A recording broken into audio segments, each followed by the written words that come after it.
Mi familia tiene una terrible maldición que me hace vivir con una ansiedad constante. Somos carniceros. No tenemos una gran empresa, pero la calidad de nuestra carne siempre ha sido impecable. Tenemos reseñas de 5 estrellas en Google y una excelente reputación. Incluso podríamos tener una estrella Michelin si fuera posible para establecimientos que no fueran restaurantes. De alguna manera, hemos logrado producir las carnes más deliciosas, tiernas y jugosas, mejores que la carne de Wagyu. Pero la historia de cómo llegamos hasta aquí no es tan buena como nuestro servicio. Mi familia se ha dedicado a la carnicería durante cientos de años. Incluso nuestro apellido lo define. Y de alguna forma no hemos cambiado de profesión desde que nos la dieron. Permítanme aclarar que esta es mi historia, mi versión y explicación de por qué desearía morirme, pero a la vez no lo quisiera. Pero para eso, primero debo contar la historia de mi antepasado. No estoy seguro de hace cuánto tiempo fue, pero se dice que pasó durante la Edad Media. Su padre y su abuelo siempre mantuvieron la honestidad como el principio moral fundamental de la carnicería. Por ello, solían ser la carnicería predilecta incluso de los señores y damas de las tierras vecinas. Hasta que un día abrió una nueva. Mis antepasados no se sentían preocupados por eso, pues su tienda era muy próspera. Esta nueva tienda no logró vender nada durante días. Sin embargo, en un día cualquiera, el borracho del pueblo acabó de alguna manera en la otra carnicería, pensando que era la de la familia de mis antepasados. Pidió un trozo de pierna de cerdo, se la llevó a la casa tambaleándose, borracho, y cayó en un profundo sueño provocado por la bebida. Al día siguiente, cocinó la carne, se la comió y regresó corriendo al pueblo, directamente a nuestra tienda.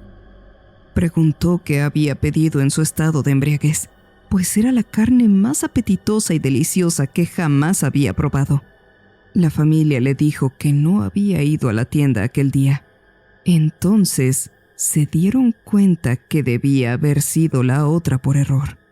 Mi familia insistió en que era imposible que hubiera sabido mejor la de la competencia, así que fueron todos juntos: abuelo, padre, hijo y el borracho. Le preguntaron al despachador qué había pedido el borracho, y este simplemente señaló la pila de carne en cubos que estaba en exhibición. Con el ceño fruncido, mi familia compró un cubo y enseguida regresó a casa para cocinarlo.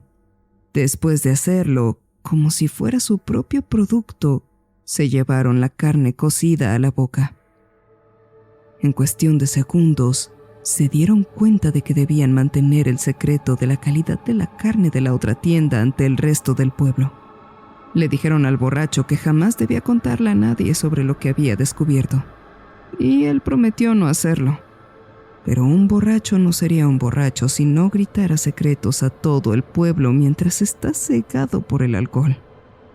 No pasó mucho tiempo antes de que la gente supiera de la otra carnicería y de su carne de sabor milagroso. La carnicería de mis antepasados corría peligro de cerrar en cuestión de semanas. El hijo no soportaba ver a su familia en tan mal estado, y siendo el menor con 16 años, quiso demostrar que podía ser de utilidad. Empezó a espiar a la competencia, con la esperanza de descubrir el secreto de su deliciosa carne. Por lo que él podía ver, sus métodos parecían normales, pero cada fin de semana salían del pueblo en su carreta. El hijo no sabía a dónde iban, ya que no podía seguirlos más allá de los árboles y los edificios. Les pidió permiso a su padre y a su abuelo para seguirlos, pero le dieron un rotundo no, que hacerlo sería terrible, que eran gente honrada y que Dios los ayudaría tarde o temprano. Pero Dios no lo hizo. Una semana después, el padre enfermó. Sin parte del trabajo, la tienda era aún menos próspera y no podían costear lo necesario para que se recuperara pronto. Comida, medicinas y tiempo. El hijo no pudo soportarlo. Aquel fin de semana era luna nueva. Era la oportunidad perfecta para colarse en la carreta durante la oscuridad de la noche. Soportó el largo y accidentado viaje entre las cosas de su competencia hasta que llegaron. En cuanto la carreta se detuvo, se oyeron voces, pero no entendía muy bien lo que decían. El hijo se asomó por la lona y vio 2 figuras que entraban en un edificio. Se hizo el silencio. Salió sigilosamente del carro y entró en el mismo edificio con la mayor discreción posible. Dentro, vio a 2 figuras que se llevaban una envoltura de carne ensangrentado. Por fin, el hijo había descubierto la procedencia de las deliciosas reses. El proveedor del tendero. Las 2 figuras repitieron aquella escena varias veces, y cuando solo una regresó al interior del carro, supo que tenía que volver antes de que partiera hacia el pueblo. Justo cuando salía del edificio, los caballos comenzaron a trotar. El joven corrió tan rápido como pudo. El sonido de sus pasos quedó oculto por los caballos, y saltó justo antes de que los músculos de sus piernas llegaran a su límite. El viaje de regreso transcurrió sin dolencias. Ya no se sentía como en una jaula de madera, sino como en un lecho de oro. Cuando por fin llegaron a casa, envolvió una pierna en su camisa, saltó por la puerta de enfrente del tendero y se dirigió rápidamente a su hogar. Al entrar, lanzó un grito de alegría que toda su familia oyó, lo que provocó que se reunieran.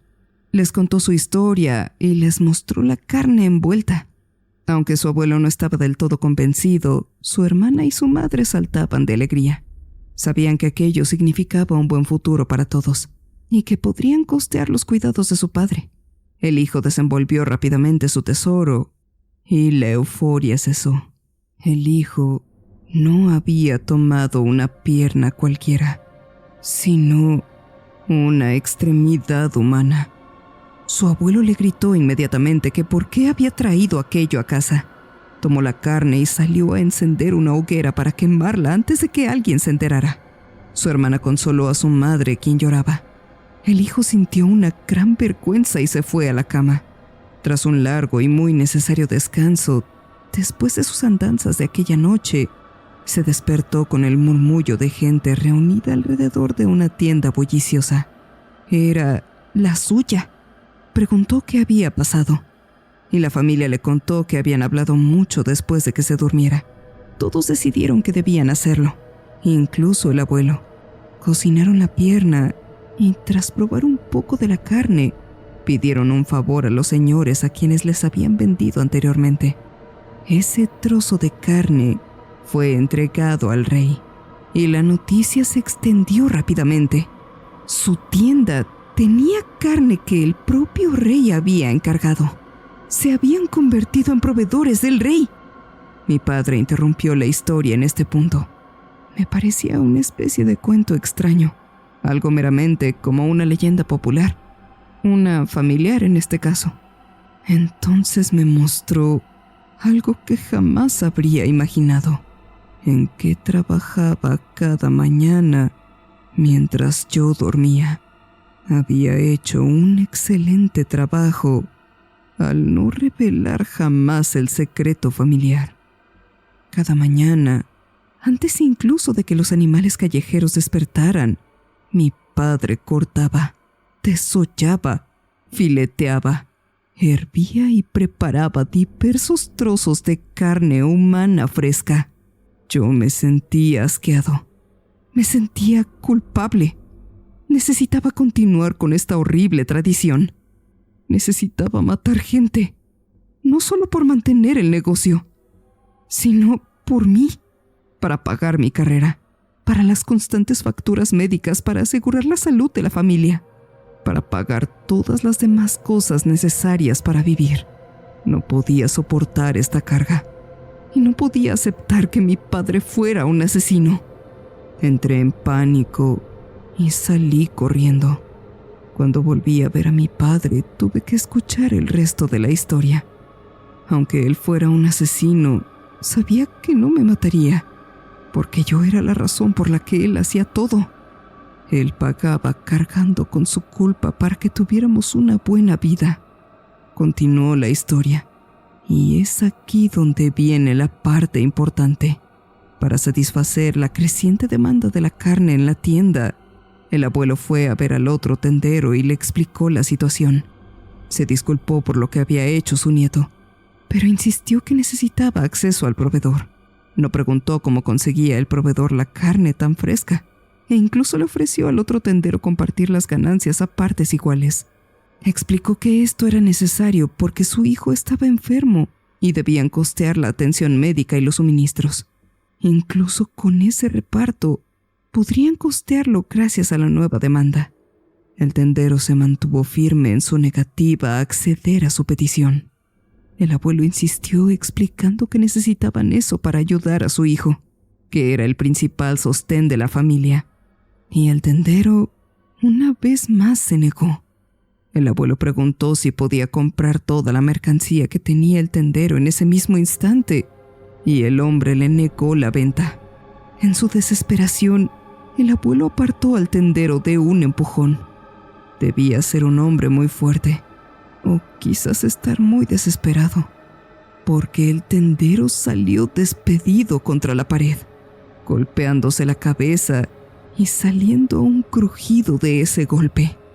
El abuelo, haciendo caso omiso, continuó con su misión, agarrando todas las bolsas de carne que pudo cargar. Mientras lo sacaba de la tienda, el tendero le dijo que, por aquel suceso, su deseo se cumpliría. Su hijo podría trabajar y mantener a la familia mientras su edad se lo permitiera. El abuelo, tras detenerse a escuchar esto, simplemente se dio la vuelta y continuó hacia la tienda familiar. Lo que nuestra familia desconocía de aquel tendero era que era un brujo, uno que había maldecido a la familia de una manera extraña que no se manifestó hasta mucho después de su partida. Al día siguiente de que el abuelo robara los sacos de carne, su hijo se recuperó milagrosamente. Pasó de toser sangre, tener fiebre alta, escalofríos y dolores, a no presentar ningún síntoma. Pero lo que parecía ser una bendición resultó ser parte de la maldición del tendero. El padre no presentó síntomas de esta terrible enfermedad durante toda su vida, hasta que se hizo demasiado viejo como para seguir trabajando. Al día siguiente de su jubilación, sintió una extraña sensación en la garganta. Empezó a sudar. Le empezó a gotear mucosidad por las fosas nasales. Y luego a brotar a borbotones. Comenzó a toser sangre violentamente. Se decía que incluso exclamaba entre jadeos que sentía la cabeza en llamas, que era como si le estuvieran clavando espinas en las entrañas, que lo desgarraban. Murió de una forma sumamente violenta. La familia especuló que debía tratarse de una maldición de brujo, basándose en lo que el abuelo les había contado tiempo atrás cuando se llevó la carne. Al parecer, esta era una explicación apropiada para la época. Con la muerte del padre, comenzaron a preocuparse. Se preguntaban si ellos también estaban malditos. Finalmente, quizás para tranquilizar sus mentes agobiadas, decidieron que solo afectaría al padre. Creían que la maldición del brujo había terminado con su muerte. Pero no fue así. Tan pronto como todos dejaron de trabajar, murieron de una forma increíblemente grotesca. Con el paso de los años, se fueron descubriendo detalles sobre la maldición. Se reveló que se manifestaría independientemente de si la persona se jubilaba o no del trabajo. Una vez alcanzada una edad grande, se corría el riesgo de sufrir un final terrible. No importaba si había trabajado toda su vida hasta cierto punto. Si intentaban quitarse la vida, la maldición los alcanzaría de una forma aún más horrible que a los demás. Si intentaban mostrar la maldición a alguien más, aquello los alcanzaba antes de que pudieran hacerlo. No había manera de evitarlo, ni de mostrar su existencia a quienes no pertenecían a la familia. Finalmente, se descubrió que la acumulación de dolor a lo largo de la vida de la persona se multiplicaba cada vez que se activara la maldición. Los ancestros heridos en guerra sufrían dolores intensos, insoportables y abrasadores en los lugares donde recibieron disparos o puñaladas. Quienes solo se habían fracturado huesos sentirían como si estos se estuvieran moliendo hasta convertirlos en polvo. Cualquier rasguño se sentiría como si se les frotara papel de lija una y otra vez sobre la piel abierta. La única forma de evitarlo se observaba en aquellos que llevaban una vida sencilla, sin muchas lesiones ni enfermedades. No experimentarían un final tan terrible. Sin embargo, esto es más fácil decirlo que hacerlo. Evitar lesiones, dolores y molestias durante toda una vida no es tarea fácil. Ni una sola persona de mi linaje ha muerto en paz en su lecho de muerte. Todos han fallecido de las maneras más horribles imaginables, salvo unos pocos afortunados que pudieron vivir una vida protegida. Mi padre me explicó que por eso siempre me había vigilado como un halcón.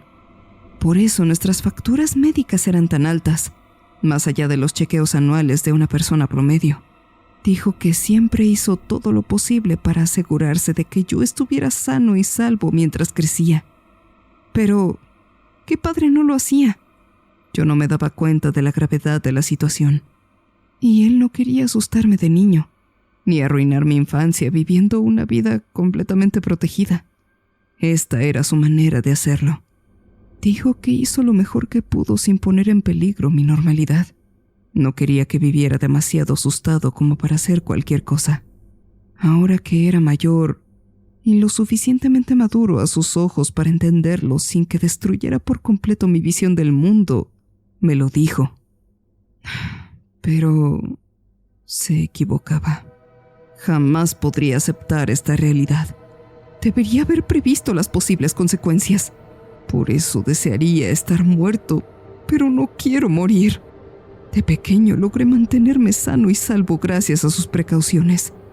Pero ahora, la muerte suena demasiado dolorosa. Todo lo que había aprendido sobre mi familia ya no me importaba.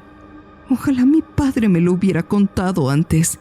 No quería oír nada de lo que tuviera que decir, pero como ya dije, tenía que hacerlo. E intenté acabar con mi vida. No podía moverme desde la camilla, y mucho menos pasar desapercibido para las enfermeras por cómo había quedado. Ya no podía soportar el dolor. Ojalá mi intento hubiera tenido éxito.